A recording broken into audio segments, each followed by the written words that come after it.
Hi, everyone. Welcome back to the show. I am bringing back two of my favorite people and returning guests to Cubicle the CEO, Sarah Karakayan and Annette Grant, the co-founders of Thanks for Visiting. I'll give their official intro in just a second. But Sarah and Annette, I'm so happy to have you back.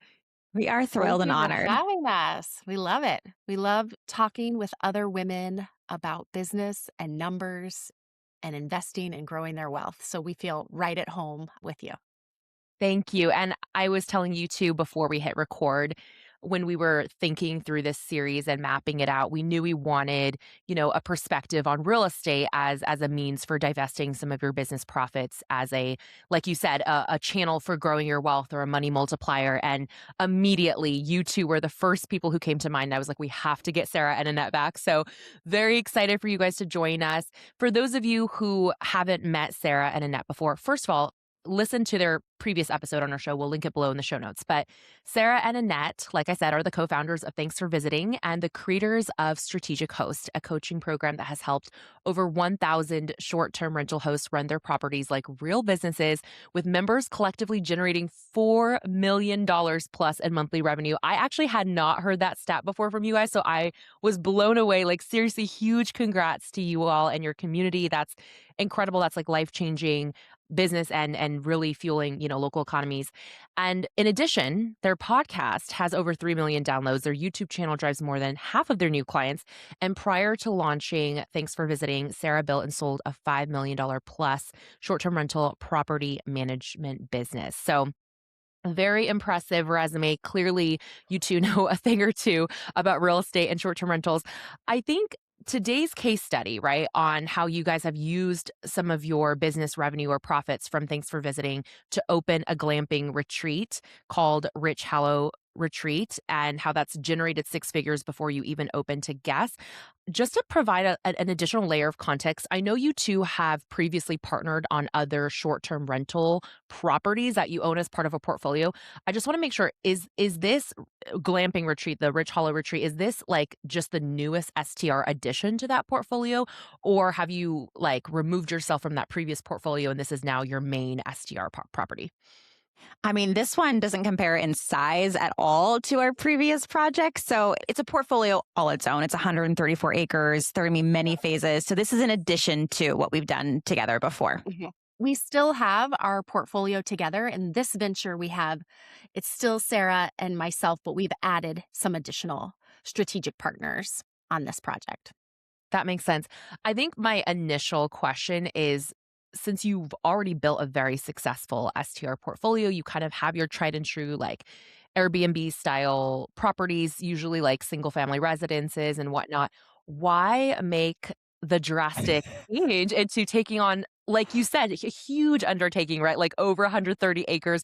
That is no small feat. Was this purely kind of like a personal challenge to kind of stretch beyond what you've done before, or was it a different motivational reason for why you decided to pursue this project?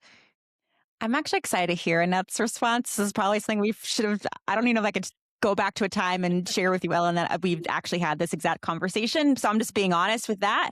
For me, I bet you it's about a third, like you said, just a personal challenge. There is a market about an hour south where our property is that's very popular for drivers to go to from Cincinnati, Columbus, Dayton, Ohio, and Cleveland. And so drivable destinations thrived during COVID. And Yeah. there are more studies and reports coming out that drivable destinations for the short-term rental asset class is one of the best ways to earn a return on investment and to also withstand the test of time.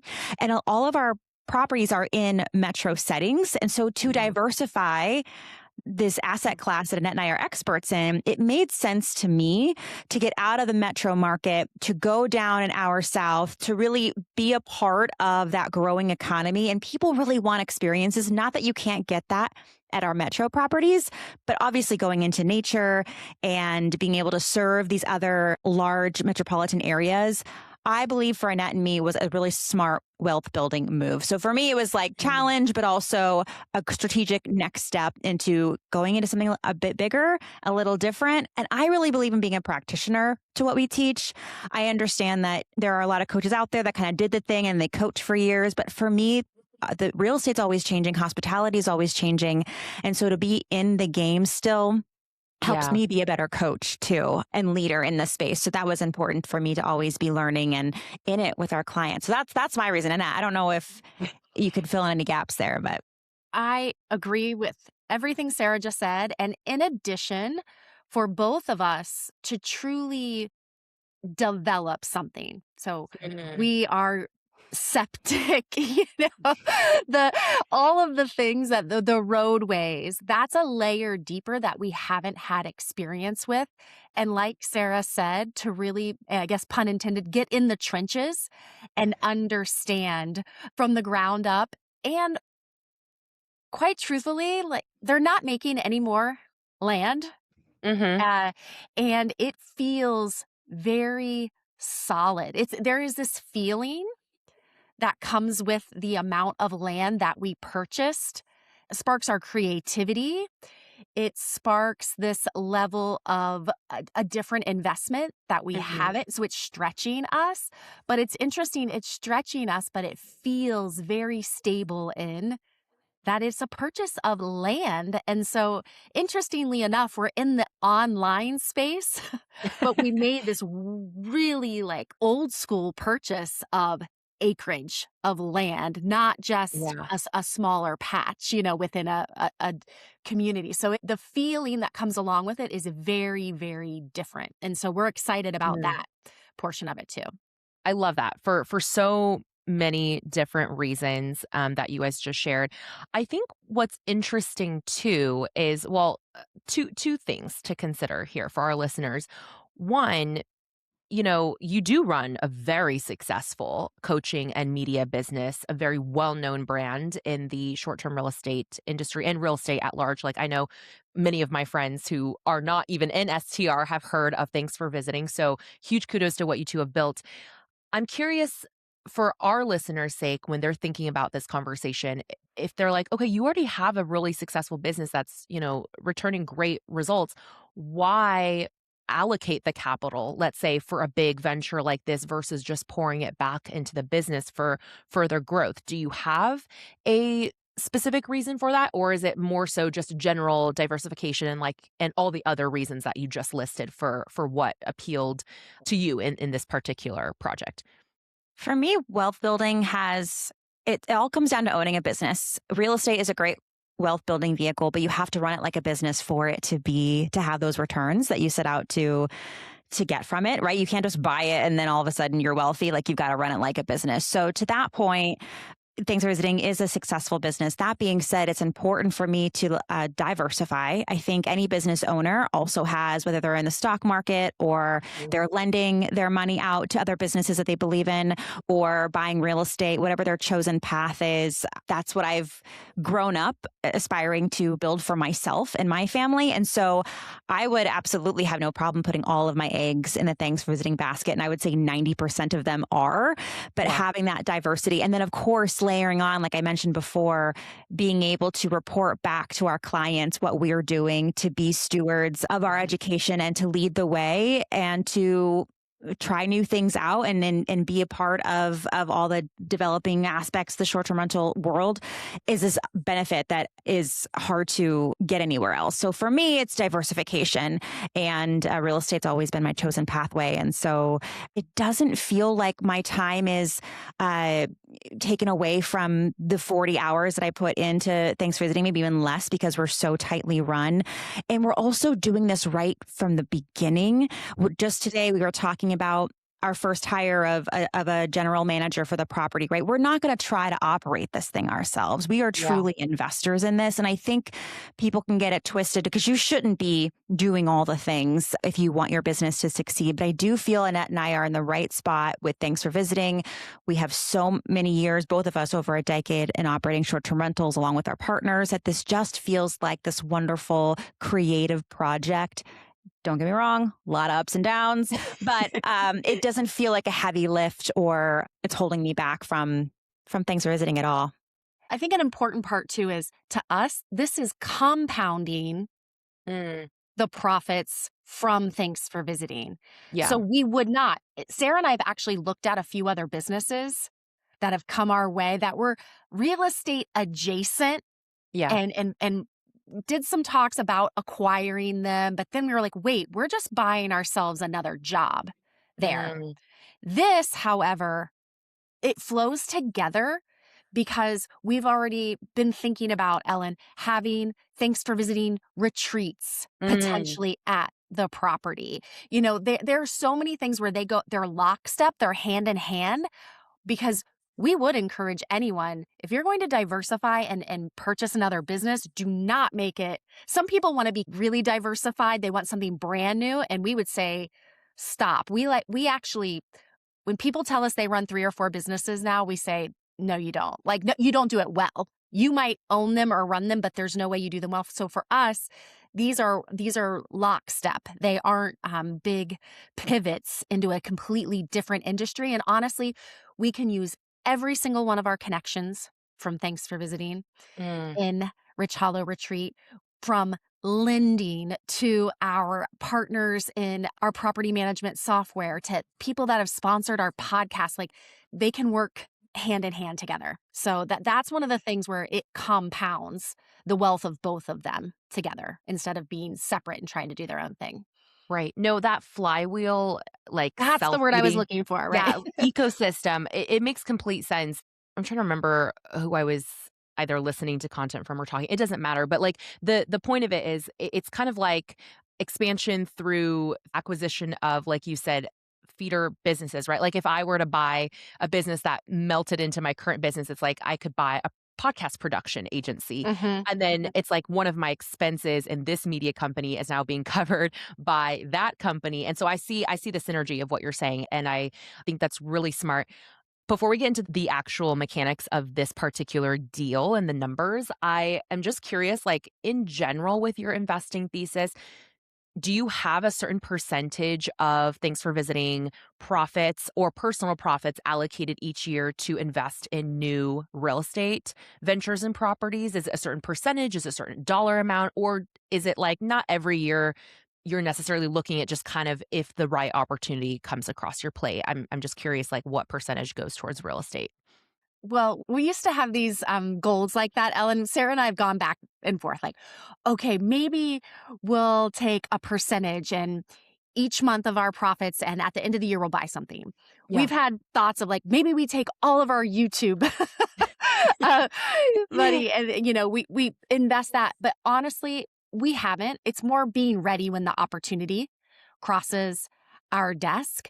And so we don't just want to deploy it for the purpose of like, here's 5%. We're going to make sure that we purchase something for the 5% each year. It's more about the deal versus the percentage. So we don't have that right now.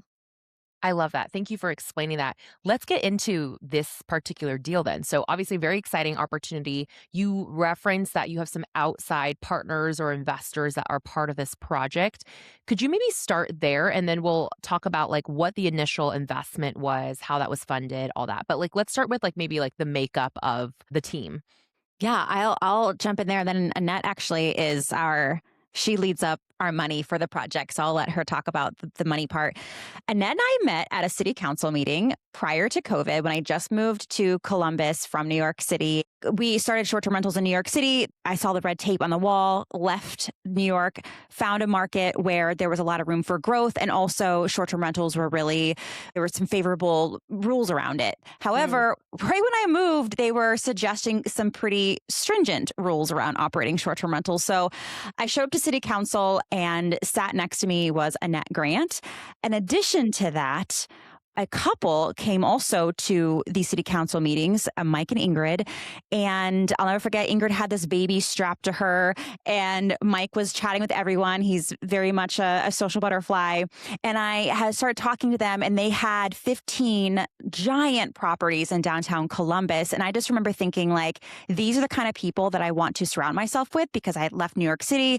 We had just bought a 4-unit, but that's all we had at the time. And I came to Columbus for short-term rental development. So mhm. I met them there and we just developed our relationship over the years.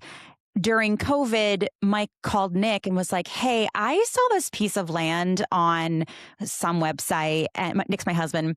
He's like, "Would you be interested in looking at it with me?" And that's, the rest is history. It wasn't that piece of land that we ended up buying. But of course, I was like, "Annette, I don't want to do this without you. Would you want to come on this journey with us?" And so we looked at a few different opportunities. But Mike and Ingrid, they are experts in their own right. They build their properties from the ground up. They operate their own properties, and they have a construction company that very similar to like this. Like the construction company feeds their own new builds, but also they have a few clients. It just works for them. So I knew that this partnership would be great because it's not like we're bringing someone in from the long-term world or multifamily world, right? Like they are right up our alley, and they're just as driven as we are. So that's the team at hand. And then Annette, I don't know if you want to chat about numbers at all. Sure. I was just over here on my computer, just making sure I'm right. The original land purchase was around 1.5, and we had to put around 20% down on that. And so I want to share with everybody some business moves that we made that were new to us. We work with a farm credit bureau. So that is a very interesting, just we've never had a farm credit bureau lender, and it's been an excellent, excellent relationship because we did qualify with our amount of acreage to be a partner of theirs. So that's something that has been excellent and a great relationship. And I will share too, our land actually appraised for more than we even purchased it for. The gentleman that owned the land before us was a great, great steward of that property. So we actually had a couple $100,000 of equity literally the day that we closed on the property. And that was an excellent, excellent feeling. And I will share the partnership. We just split the deposit that we needed to put down equally against what our operating agreement was. So we each have our percentages, and we gave that exact percentage towards what was due for the closing. So kept it super clean. And lessons learned, we started with that operating agreement. Like our attorney was our first call in this business relationship. So we were making investments in this property before we closed on the specific one by just getting that operating agreement in place.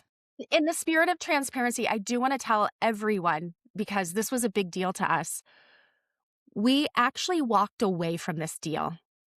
And we didn't just walk away, we had actually put $40,000 of non-refundable deposit down.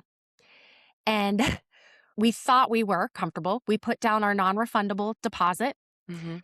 And once we really started to pencil the numbers, I can just share, we weren't comfortable with it.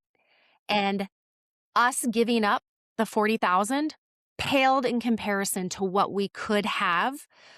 It's not that we would have lost money, but peace of mind is priceless. Yes. And I remember coming to Sarah and going, man, this monthly payment until we get open, I know I will lose sleep. And walking away from that money, I could sleep. Signing the deal, I could not sleep. And it really came down to that. And I will share, we walked away from the deal because this deal was.